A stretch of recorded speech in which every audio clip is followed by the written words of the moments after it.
As I toss it over to Liz now, she'll explain Dreamers are facing a real-life nightmare scenario. Yeah, that's right, Chris. Tonight we met up with a local DACA recipient and co-founder of California Dreamers who was highlighted in that Nancy Pelosi speech. Here's what he had to say about the lack of progress on DACA in Washington. Wednesday morning, Tomas Evangelista said he got a call from Nancy Pelosi's office. And it was her staff member, and they asked me, can we use your story? They told him to tune in to the minority leader's speech on the House floor later that day. When he did, he heard this. Tomas Evangelista is a DACA recipient from Auburn, California.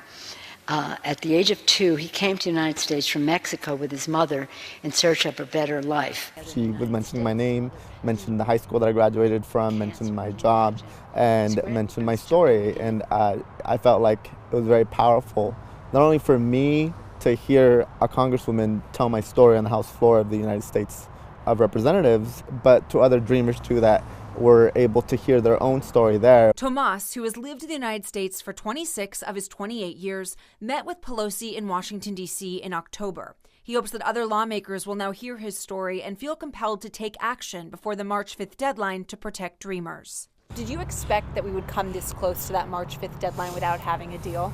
No.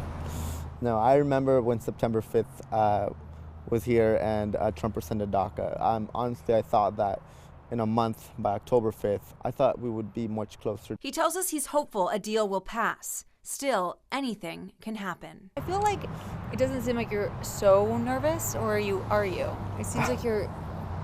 I think I'm very nervous. A lot of people have told me this, like, doesn't seem like you're concerned.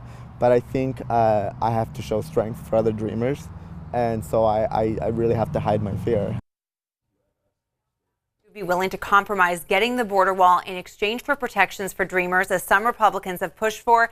He said no, because although it would personally help him, he feels it would be a waste of American taxpayer money.